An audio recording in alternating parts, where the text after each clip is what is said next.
अस्सलाम वालेकुम वरहमतुल्लाहि वबरकातुहू। फ्रेंड्स एंड फैन, कैसे हैं आप?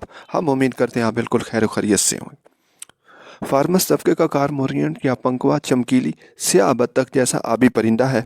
इसकी दुम लंबी और चोंच सरे पर से मुड़ी होती है। सर के ऊपर छोटी कंघी और कंठ पर सफ़ेद धब्बा होता है।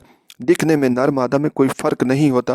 कारमोरियंट तालाबों, झीलों वगैरह के किनारे अकेले या झुंड में दिखाई देते हैं। मीठे पानी के अलावा ये खारे पानी की लगन और जवारिया खलीजों में पाए जाते हैं। ये माहिर गोताखोर और तैराक होते हैं और सिर्फ मछलियों पर ही जिंदा रहते हैं। पानी के अंदर डुबकी लगाकर बड़ी महारत से मछली पकड़ लेते हैं। पानी के अंदर इस तरह तैरते हैं जैसे हवा में उड़ रहे हों।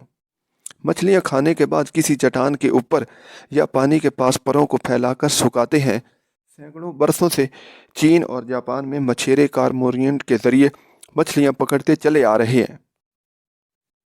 कारमोरियंट की गर्दन में चमड़े का नरम पट्टा और लंबी डोर बांधकर उसे मछली पकड़ने के लिए तरबियत दी जाती है। नाव में बैठे हुए अपने मालिक के इशारे पर यह अनोखा परिंदा पानी में डुबकी लगाता है और मछली पकड़कर बाहर आ जाता है। इसी तरह तमाम रात मछलियों का शिकार किया जाता है। शिकार के बाद कारमोरियंट की गर्दन से चमड़े का पट्टा और डोर उतार दी जाती है और पकड़ी गई मछलियों की खेप में से कुछ हिस्सा इससे भी दे दिया जाता है, जिसे वो इसकी मेहनत मजदूरी हो।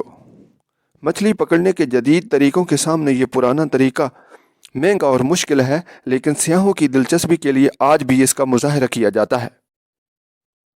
कारमोरियंट अपना घोंसला बगोले वगैरह की मिली जुली बस्ती में दरख्तों पर बनाते हैं। इनका घोंसला बनाने का वक्त शुमाली भारत में जुलाई से सितंबर और जनूबी भारत में नवंबर से फरवरी तक होता है। मादा 4 या 5 अंडे देती है।